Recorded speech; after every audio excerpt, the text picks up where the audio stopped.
I want to start by a game. In fact, this is a game. So you have on this game, the idea is like you're going to think about it and try to know how to connect those 9 plots with 4 lines. So I just give you an example.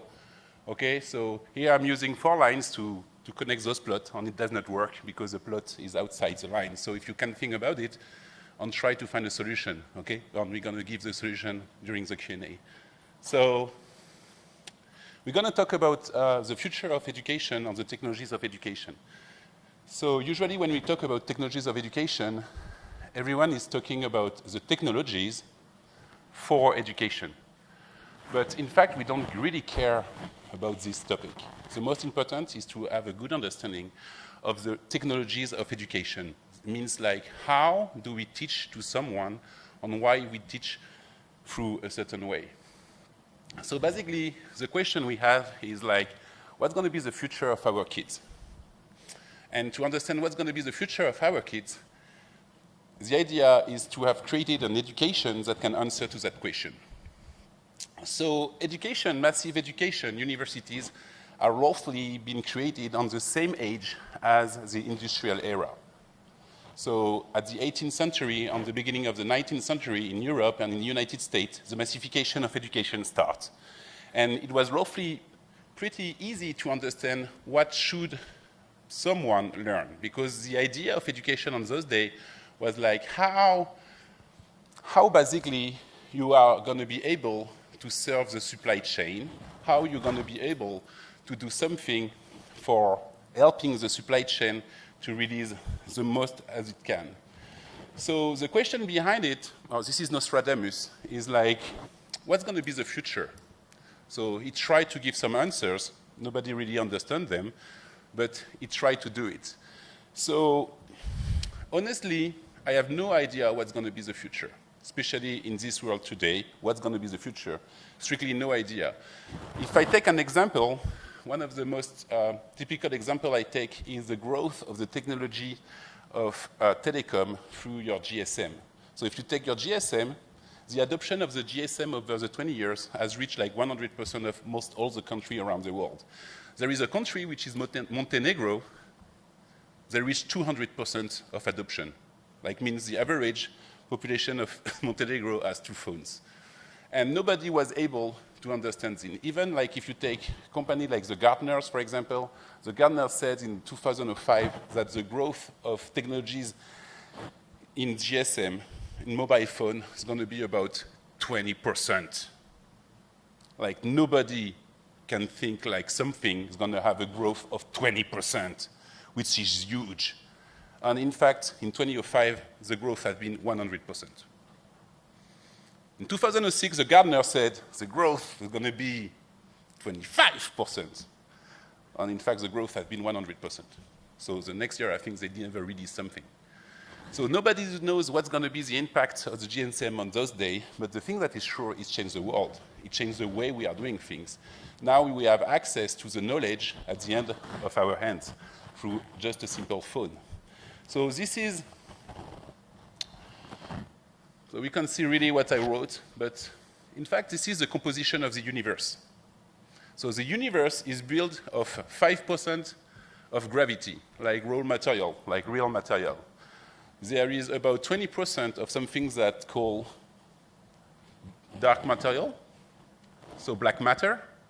And the third part, that is about 70%, is called dark energy. So it means like roughly, actually, the scientists, they don't know what is the composition of the universe about 95%. So even them, they have no idea what the universe is for. And the future is exactly the same thing. Nobody knows exactly what's going to be the future today. So the education has been built following 3 major concepts. Like this looks like a supply chain in any factory. And that's normal because education has been created on those days. So we did the same thing.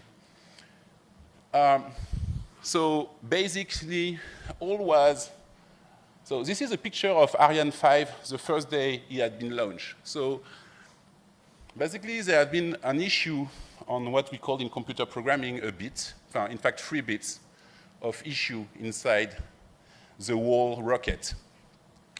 So just to give you an idea, anything you have in your hand, like your phone, gets a billion of billions of those bits. On just 3 were missing, and the rocket has exploded. If you take a course at university and you did everything good up to 3 bits over billion of billion, you're going to have a mark of 99.99999%, and you're going to be the best guy at your university, and I'm quite sure you're going to have a distinction. If you work if you work right now in the tech industry, what's going to happen is this.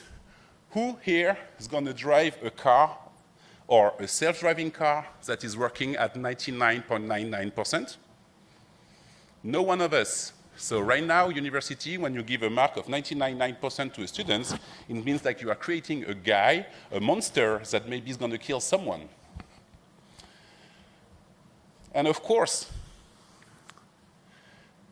if you want to have a student that is useful for something, you must have some students that think different. This does not come from me. It's come from a guy from the Silicon Valley. I guess you know him.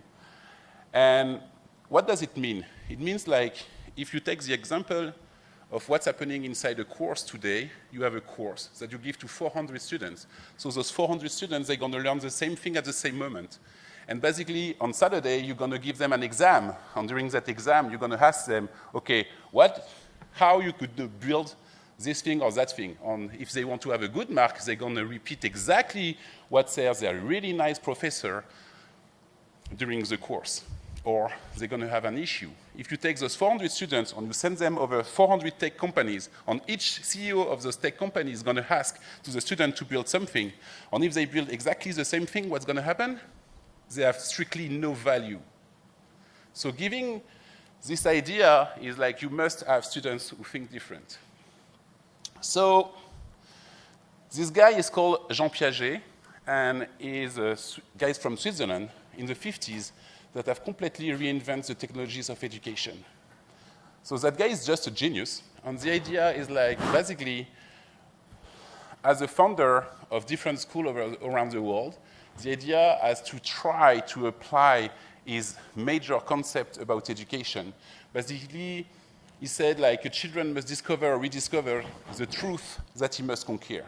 That means like you have to discover by yourself what truth you have to conquer. And it's what we try to apply over different schools all around the world. So I'm one of the founders of the most famous computer programming school in Europe. And we open a lot of schools around the world that is called 42. This school has been, because we decided to change everything, so we have no teacher, no course, no exam, no time for the curriculum, and you work in group only. So it's radically changed the technologies of education, and I'm never talking about the technologies for education, but really the technology for education. And basically, today in Silicon Valley, we have decided to create a new company called The Hive, and we are bringing those new technology of education around the world. And I'm really proud to say like we should like sign a MOU with the AIFC today to maybe open a school tomorrow here in Kazakhstan. So this kind of school are able to give, I would like to say, a super high-end education without professor. We are able to scale. We are able to serve a whole country with this kind of school. Just to give you some ideas of the statistics of what we get outside this kind of school. The first school we created was in 1999 in France. We have spread it all around France. We had, in 10 years, to get the first licorne out of that school. The second school, called 42, has been created in 2013. And in 2013, we had the first school who did an exit of multi-hundred millions from a company in 2017. So it took us like 4 years to do it. And my hope is like we did, of course, a lot of optimization of the way we are doing things. And maybe having a school here, maybe in 2 years from now, we're going to be able to release a licorne from Kazakhstan. This is the end of my talk. I did it short, but something that I really want to add is like I really thanks to you, Yanur, for this invitation. I was like it's my first time in Kazakhstan. I never came here. Really, I had a very warm welcome of all of you here. Very incredible, nice, very nice people. So I check on Wikipedia, and everyone's talking about Kazakhstan being part of Asia, but Wikipedia says you're part of Europe. So if you come in Paris, Paris is a very nice city. The issue is like it's fully of French. But next time I'm going to say to people that they have to visit Kazakhstan because it's very nice, and then you have the Kazakhs too, who are really nice people. Thanks a lot. Thank you. Thank you, Kwame.